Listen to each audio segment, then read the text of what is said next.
तारीखें आई हैं इस समय। आज जब हम बैठे हैं अक्टूबर में, अभी महीना भर है, सवा महीना, आपको क्या दिखाई दे रहा है और आज की प्रेस कॉन्फ्रेंस से बड़ी बात आपको क्या लगी?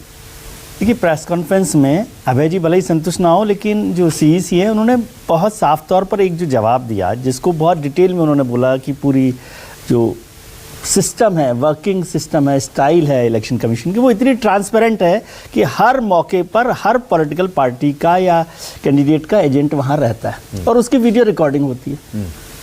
ये सारा मतलब हर स्टेप हाँ। मतलब मुझे भी नहीं पता था इतने ज़्यादा स्टेप्स हैं कि मुझे लगता है उससे ही कहीं कोई नहीं थक जाए। हाँ। लेकिन इतने ज़्यादा स्टेप्स हैं उस पर। अब हरियाणा की बात करें, ईवीएम को जो चर्चा करते हैं अभय जी, पहले भी हमारी चर्चा हुई, मैं देख रहा था कि हरियाणा में भारतीय जनता पार्टी और कांग्रेस के वोट में केवल 1% से भी कम का फर्क है। पहली बात, पिछले चुनावों के मुकाबले देखें तो अर्बन हरियाणा में उनका 12% पॉइंट जो है % बढ़ा हुआ है कांग्रेस का वोट, और रूरल हरियाणा में 14% परसेंटेज पॉइंट बढ़ा हुआ है वहाँ पर। तो फिर किस बात से शिकायत है ईवीएम में? कि सरकार क्यों नहीं बनी?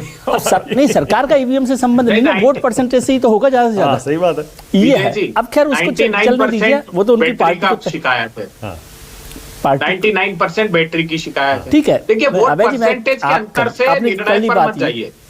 देखिए, कोई सारे असेंबली में बहुत बड़े मार्जिन से जीते तो वोट अबे जी एक सेकंड, अबे भाई हो गई, अबे जी देखिए, नहीं एक सेकंड, और विजय जी देखिए, और आप मुझसे सहमत होंगे, इस पर जिस दिन रिजल्ट आया था ना, उस दिन आपने प्रेस कॉन्फ्रेंस करके अपनी बात कह दी। उसके बाद अगली बहस इस पर तब होनी चाहिए जब आप सबूत देंगे। जब तक सबूत पब्लिक डोमेन में नहीं आता तब तक इस पर बहस करने का कोई मतलब नहीं। इस पर आगे तभी बढ़ा। विजय जी आप अपनी बात खुद इलेक्शन कमीशन ने कहा, अभय जी आज तो, अभय जी अब तो इस पर बात करना, जो इलेक्शन हो रहा है, जो नई लड़ाई आपको लड़नी है, जो नई लड़ाई लड़नी है वो महत्वपूर्ण है कि क्या वो हरियाणा का सबक जो चाहते हैं कांग्रेस को, वहां पर जीत मिल सकती है कि नहीं मिल सकती। देखिए, कांग्रेस के पास महाविकास अघाड़ी में वो हैं उद्धव ठाकरे साहब हैं, शरद पवार है। उनके पास सबसे बड़ा जो प्लस पॉइंट है वो है इमोशनल कार्ड। शरद पवार साहब का भी इमोशनल कार्ड और उद्धव ठाकरे साहब का भी इमोशनल कार्ड। क्या वो दोनों इमोशनल कार्ड्स को वो एनकैश कर सकते हैं कि नहीं कर सकते? जैसे लोकसभा में किया, जैसे लोकसभा में किया, तो वैसे ही कि शिवसेना भी बच जाए कि भाई उद्धव ठाकरे, जो हिंदुस्तानी एक कल्चर है उसमें उद्धव ठाकरे की विरासत, भले ही एकनाथ शिंदे साहब के पास पार्टी आ गई हूँ, बाल ठाकरे की विरासत जो है वो उद्धव ठाकरे साहब के पास ही मानी जाएगी। और ऐसे ही सुप्रिया सुले जी के पास मानी जाएगी, शरद पवार जी की। ये हमारे कन्वेंशनल सिस्टम है, आप उसे पसंद करा, लेकिन जनता ने दूसरे तरीके से वोट दिया।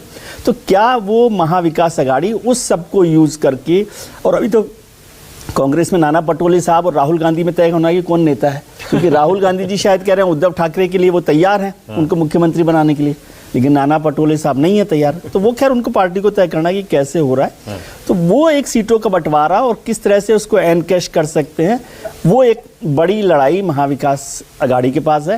लेकिन महायुति में तो परेशानी दूसरी है। महायुति में महाराष्ट्र की जनता को बाद में तय करना है, पहले के शर्मा साहब को तय करना कि वो एकनाथ शिंदे जी को मुख्यमंत्री बनाना चाहते हैं कि नहीं बनाना चाहते। नहीं कर पाए अभी तक। तो शिंदे साहब के लिए दो लड़ाई है। नहीं होगा, एक बीजेपी से भी लड़ना है। विजय जी मैं बता देता हूँ, बता देना आप, कोई बात नहीं, मैं अपनी बात कह दूं।